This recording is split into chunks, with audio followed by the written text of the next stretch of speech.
बिस्मिल्लाहिर्रहमानिर्रहीम। अस्सलाम वालेकुम व्यूअर्स, सब कैसे हैं? उम्मीद करती हूँ आप सब खैरियत से होंगे। तो आएँ आज का व्लॉग शुरू करते हैं। तो नाश्ते से ही हमारी शुरुआत होगी हमारे व्लॉग की। तो बस चाय मैंने पकने के लिए रख दी थी और चाय भी पक गई थी और साथ में मैंने रोगनी नान था बड़ा, उसको ही गर्म कर लिया था। तो सालन जो था, आलू की भुजिया पड़ी हुई थी, मैंने साथ वो गर्म कर ली थी क्योंकि और कुछ खाने को दिल ही नहीं था। तो बस फिर मैंने कहा यही खा लेते हैं। साथ ही बाजी ने क्योंकि पहले ही कर लिया था नाश्ता, उन्होंने मेडिसिन लेनी होती है, वो फिर उन्होंने खा लिया था। तो मैंने फिर थोड़ा लेट ही खाया था क्योंकि उन्होंने मशीन लगानी थी, उन्होंने कपड़े साथ धोने थे। तो मैं जो सा मैंने कहा मैं सफाइयाँ कर लेती हूँ और मैं काफ़ी लेट वीडियो अपलोड कर रही हूँ अपना व्लॉग, यानी कि क्योंकि मेरी तबीयत कुछ ठीक नहीं थी।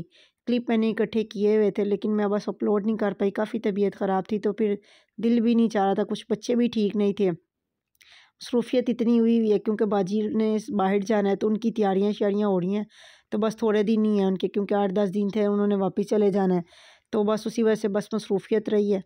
तो बस मैं पिक क्लिप इकट्ठे करती गई हूँ और साथ में बस अपलोड नहीं कर पाई क्योंकि तबीयत ठीक नहीं थी, मेरा दिल ही नहीं चाह रहा था बिल्कुल भी। तो बस फिर ये सारी सेटिंग की और सारी चीज़ें वगैरह चेंज की है, चादरें वगैरह चेंज की।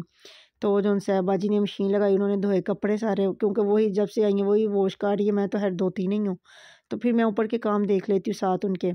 तो बस फिर मैंने चादरें शादरें चेंज की और साथ ही हमारी आज हेल्पर ने भी कर ली छुट्टी, वो भी नहीं आई हुई थी। उसने भी, उसकी भी बेटी की काफ़ी तबीयत ख़राब थी, उसने फिर फ़ोन कर दिया कि बाजी आज मैं नहीं आऊँगी। तो आपको पता है शादी के बाद कितना घर में गंद होता है और कितने काम करने वाले होते हैं। बस फिर आहिस्ता आहिस्ता हम लोगों ने अपना यानी कि काम शुरू किया, काम ख़त्म किए। तो ये मैंने तो अब वीडियो शूट की थी जब शादी का अगला दिन था। तो शादी के थोड़े दिन, 2-3 दिन गुज़रे हैं, तो जो सा मसरूफ़ियत इतनी थी कि मैंने अपलोड नहीं की, टाइम ही नहीं मिल पा रहा था बिल्कुल भी। तो फिर जब मैंने कहा चलो अपलोड एक दिन ज़रा सोचा कि करती हूँ, फिर उसी दिन मुझे रात में इतना तेज़ बुखार हो गया कि बस फिर मेरा दिल ही नहीं किया बिल्कुल भी कुछ करने को। मैंने कहा बस थोड़े दिन गुज़र जाएँ फिर ही करूँगी। तो उसके बाद फिर हरबाजी ने जो मशीन लगाई हुई थी, कपड़े वगैरह भी सूख गए हुए थे क्योंकि ये मैंने 2 दिन के थोड़े से क्लिप इकट्ठे करके ऐड किए थे। ज़्यादा तो मैं ले ही नहीं पाई, क्लिप ज़्यादा नहीं बना पाई। थोड़े-थोड़े बस जैसे थोड़ी तबीयत सँभलती थी तो ले लेती थी। तो बस फिर साथ-साथ ये जो-सा है ये बाजी ने सारे कपड़े वगैरह भी साथ प्रेस कर लिए। कुछ मैंने 1-2 किए अपने सूट, बाकी उन्होंने हर सारे कर दिए। बच्चों को भी देखना, घर को भी देखना, फिर बड़ी मुश्किल हो जाती है साथ-साथ हर चीज़ को मैनेज करना। फिर वो भी बेचारी अकेली थी तो फिर मुझे भी होता था कि चलो थोड़ा बहुत मेरे से जितना होता है मैं उनके साथ करवा दूँ। तो ये फिर जूस वो बना रही थी, कहती चलो थोड़ा-सा जूस बनाते हैं, फ्रूट्स पड़े हुए हैं ख़राब हो रहे हैं। तो फिर वो जूस बना रही थी, सारे काटे उन्होंने और जूस बनाने लग गई। क्योंकि बच्ची भी हमारी घर नहीं आई थी शादी से वलीमे पे अगले दिन वो घर नहीं आई थी। क्योंकि थोड़े दिन जैसे कि मैंने आपको बताया उनके जाने में हैं, तो फिर बाजी ने कहा था कि वो अपने घर में ही रहे, अपने हस्बैंड के साथ अपना टाइम स्पेंड करे, ससुराल वालों के साथ ही।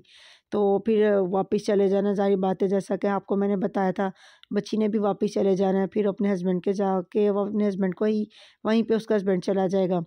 तो बस फिर इसी वजह से हम लोग उसको लेके नहीं आए थे कि चलो वहीं पे रुके, अपना अच्छे ज़्यादा से ज़्यादा टाइम उनके साथ ही स्पेंड कर ले। तो बस ये फिर हम अपने-अपने घर के छोटे-छोटे कामों में ही लग गए थे।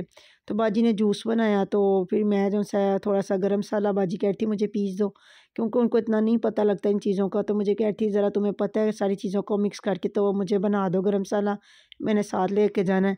इनके जाने की सारी तैयारियाँ शुरू ही हुई अब। शादी के अगले दिन से ही समझ ले घर के काम करने के बाद साथ ही साथ जाने की भी तैयारी हो रही है, क्योंकि जो शॉपिंग इन्होंने करनी थी अपनी घर की चीज़ों की, कुछ जो लेके साथ जा रही थी वो तो इन्होंने साथ-साथ ही कर ली थी शादी के दौरान ही। वो हर चीज़ साथ-साथ ही लाती रही हैं। बस ये जो अब छोटे-छोटे काम थे ये होने थे। तो ये गरम मसाला की रेसिपी भी मैं आपसे शेयर करूँगी कि हम घर में कैसे खुशबूदार और अच्छे जायके वाला जो-सा है गरम मसाला कैसे पीसें। तो बस मैंने खैर आपके साथ उस चीज़ को तो नहीं, वीडियो को नहीं अपलोड किया जो शूट की थी मैंने, कि जो मैंने सारा मिक्स किया था, मैंने सिर्फ पीसने की आपके साथ अपलोड किया है वीडियो और शूट की थी। तो बाकी आपके साथ वो भी रेसिपी शेयर करूँगी कि हम कैसे गरम मसाले को बनाएँ खुशबूदार सा घर में। ज़्यादा अच्छा होता है बाज़ार से हमें बल्कि नहीं लाना चाहिए, उसमें खुशबू नहीं होती, वो ज़्यादा अच्छा नहीं होता। तो बस ये फिर मैं बना रही थी सुहांजना की माँ, क्योंकि बाजी ने ये भी साथ लेके जाना था। तो बस वो कह रही थी इसको भी बना दो, साथ में बना के इसको फिर फ्रीज़ कर दें। तो मैंने कहा चलो मैं आपको बना देती हूँ, उठते-बैठते मैंने कहा चलो ये पक जाएगा, क्योंकि इसको बस पकने के लिए छोड़ना था, इसमें ज़्यादा इतना काम नहीं था मेरे करने वाला। क्योंकि सुहांजना जो था बॉयल करके हाला जान ने भेज दिया था, जो हमारी बड़ी हाला है। तो उन्होंने हमें स्वांजना बना के बॉयल करके भेज दिया था, तो बस पकाना था। तो मैं कहा चलो पका देती हूँ, हल्की आँच में उसने पकना है। तो इसके लिए मैंने आधा किलो कीमा लिया था, 2 बड़े साइज़ के प्याज, 2 बड़े साइज़ के टमाटर इसमें ऐड डाले थे, 1.5 टेबल स्पून लहसुन अदरक का पेस्ट इसमें ऐड किया था, और 1.5 टेबल स्पून मैंने पिसी हुई लाल मिर्च, 1 टेबल स्पून नमक, 1 टेबल स्पून इसके अंदर मैंने डाली थी हल्दी, और 1 टेबल स्पून सूखा धनिया पिसा हुआ इसके अंदर ऐड करके, तो इसको 2 गिलास पानी के साथ मैंने पकने के लिए छोड़ दिया था। जब ये हल्की आंच पे पक गया था, तकरीबन आधा पौना घंटा इसको मैंने पकाया था कीमे को। जब ये पक गया था अच्छे से, तो इसके अंदर फिर इसकी बुनाई पानी को अच्छे से ड्राई करके साथ इसके अंदर मैंने ऑयल डाल दिया था। तकरीबन 2 से 2.5 कप मैंने इसके अंदर ऑयल के ऐड किए थे, क्योंकि ऑयल इसके अंदर ज़्यादा जाता है और साथ इसके अंदर दही और धनिया भी बहुत ज़्यादा जाता है।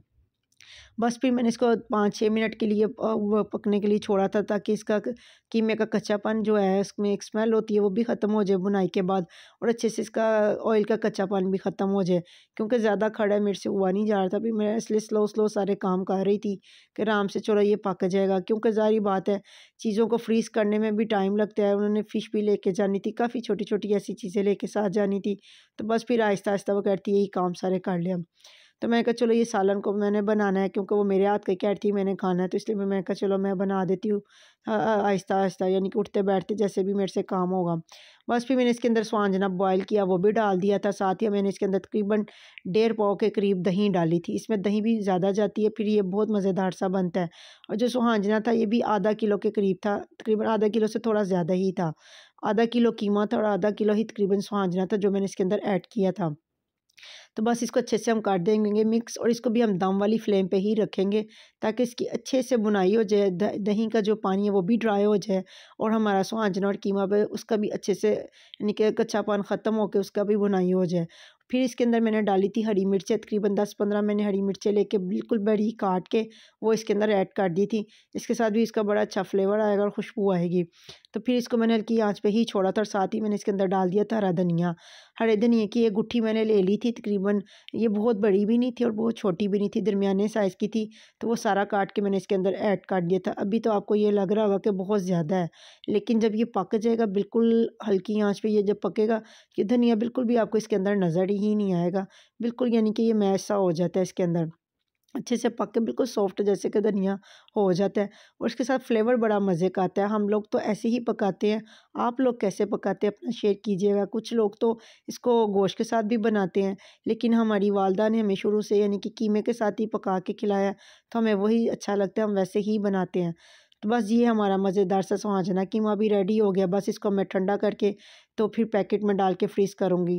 तो ये हमारा आज का छोटा सा व्लॉग, अगर आपको पसंद आए तो प्लीज़ ज़्यादा से ज़्यादा शेयर कर दीजिएगा, लाइक कर दीजिएगा मेरी वीडियो को, और मेरे चैनल को सब्सक्राइब कर दीजिएगा। बेल आइकन के बटन को प्रेस कर दिया करें, ताकि आपको मेरी हर आने वाली न्यू वीडियो आप तक पहुँच सके। दुआ में याद रखिएगा।